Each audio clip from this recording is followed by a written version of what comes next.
વાળાની જે વાત રહી એ આ વિષયમાં મારી ટીખળ કરવા આવ્યો હતો અને એ કોંગ્રેસી હતો અને મારી પાસે ટીખળ કરી અને મને એમ કહે કે મત કોને આપવાના છે.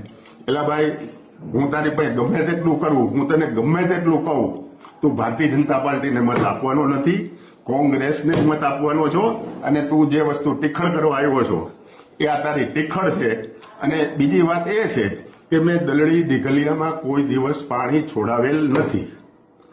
આવી જ રીતે હું રાત્રે 1 વાગે કુવાડવાથી આવતો હતો અને કલાવડી પાસે એક હોટલ છે. એ હોટલે હું ચા પાણી પીવા ઉતરો એટલે ત્યાં ઘણા બધા લોકો હતા. અપક્ષ ઉમેદવાર હતા, ભારતીય જનતા પાર્ટીના ઉમેદવાર હતા, આમ આદમી પાર્ટીના ઉમેદવાર હતા. એટલે એ લોકોએ બધા એમ કીધું કે આવો નાસ્તો કરવા. એટલે હું બેઠો. હવે એ વાતને પણ લોકોએ વિડીયો ઉતારેલ છે અને એમ કીધું છે કે અહીં અપક્ષ માટે મત માગે.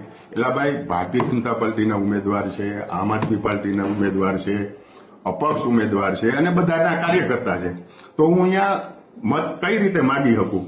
આ એક મને બદનામ કરવાનું કાવતરું છે અમુક તત્વોનું, અને એ બદનામ કરવાનું કાવતરું ઘડી રહ્યા છે. પણ મારી પાસે પુરાવા છે કે ત્યાં આમ આદમી પાર્ટીનો ઉમેદવાર હતો, અપક્ષ ઉમેદવાર હતા અને ભારતીય જનતા પાર્ટીના ઉમેદવાર હતા. ભારતીય જનતા પાર્ટીનો રાજાવડલા સીટનો ઉમેદવાર ભાજપનો પણ ત્યાં હાજર હતો.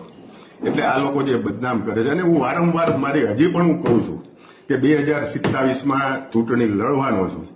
તેથી મને વિધર્મીઓએ મત ન આપે અને મતપેટી ન અબડાવે, આ પણ વાત ચોક્કસ છે. મેં વિધાનસભામાં મુસ્લિમો પાસે કોઈ દી મત માંગ્યા નથી. હું જ્યારે પણ ત્યારે લડ્યો ત્યારે એક પણ મુસ્લિમોને મેં કીધું નથી કે મને મત આપજો. 2.25 લાખ મતદારો છે. હું નરેન્દ્રભાઈ અને અમિતભાઈ શાહનો હનુમાન છું. જો એ મત ન માગી શકતા હોય, ભાઈ બંગાળમાં એમ કહે કે મારે મુસ્લિમના મત નથી જોતા, હું તો આ વસ્તુ તો હું 20 થી 25 વર્ષથી આ કહું છું કે ભાઈ મારે મુસ્લિમોના મત પેટીમાં આપી આ મત પેટી ભળાવતા નહીં. બસ આ જ વાત છે, બીજી કોઈ વાત નથી. આ વિડીયો બનાવવા માટે થઈને જે વ્યક્તિ તમારી પાસે આવ્યો અને ત્યાર પછી જેણે આ વાયરલ કરવાનું કૃત્ય કર્યું, એના વિરુદ્ધ કોઈ કાર્યવાહી કરવાનું તમે વિચારી રહ્યા છો ખરા, કે જાણી જોઈને તમારી છબી બગાડવા માટેનો પ્રયત્ન થયો છે? એટલે એ કોંગ્રેસનો માણસ હતો. એ કોંગ્રેસ